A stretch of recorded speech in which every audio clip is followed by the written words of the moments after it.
Oh my god, dude, Injustice 2 hitting me with all these crazy trailers that I'm just totally not expecting at all. I'm sitting here and I'm playing Smite and I'm enjoying myself, and I look over at Twitter and I see that there's been a Shattered Alliance Part 4 out for like 20 minutes. So I apologize for this video being a little bit late, but I figured we'd go over some things from Shattered Alliance Part 4. So if you want to check out the full trailer, there's a link to it on the Injustice 2 YouTube channel in the description. I see a lot of people thanking a lot of YouTubers for uploading these trailers after they come out, and I never really understand why, because it's all up on the Injustice 2 YouTube channel. So I think the first important thing to point out in this trailer is that Batman supposedly has a reliable mole inside of the society. My mole in Gorilla City says Grodd's planning something big.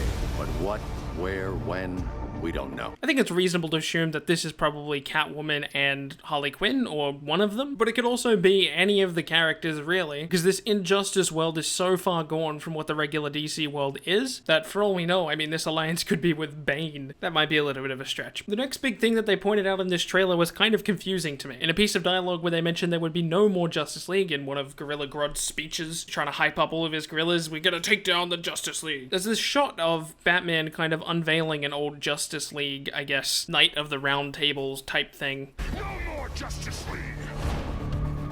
And it looks to me like they're rebuilding, and Superman's in the room. One of my friends very early on, when we were talking about the Injustice 2 story, thought that the story would end with Superman eventually going onto the side of Batman and etc. to stop all the other forces like the Society and Brainiac. And I really do hate that idea.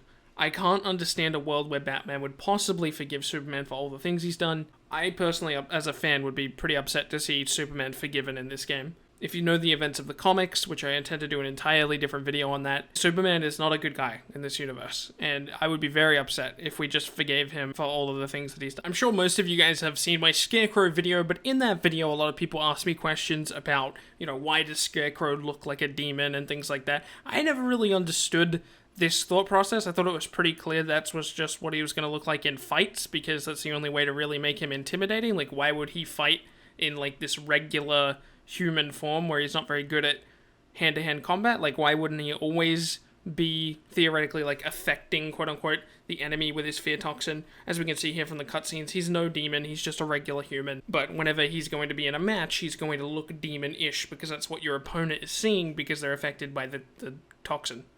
I guess the next big thing we get to see in this trailer is, well, the Reverse Flash kind of working with the Society for one, or maybe the Rogues are more heavily involved in the story, but it looks like he's working with the Society here, and it looks like they're trying to kill the Flash, so that's probably why he's working with them. That's kind of crazy. I'm glad that the Flash has a bigger impact on the story this time around, or at least it seems that way, because I'm a huge Flash fan. You guys probably know that based off of the videos I've done, and I was kind of disappointed in his character in the first game, because it didn't really seem Barry Allen to me. I thought he would immediately switch over to Batman's side, but I'm glad to see he's getting much better treatment this time around. Anywho, that's going to be it for my Shattered Alliance Part 4 video. If you guys enjoyed this video at all, make sure you leave a like on the video. I do apologize. I was supposed to bring out my guest character video today, but Shattered Alliance Part 4 dropped, so I had to make this video. I'll finally have out that guest character video tomorrow, I promise.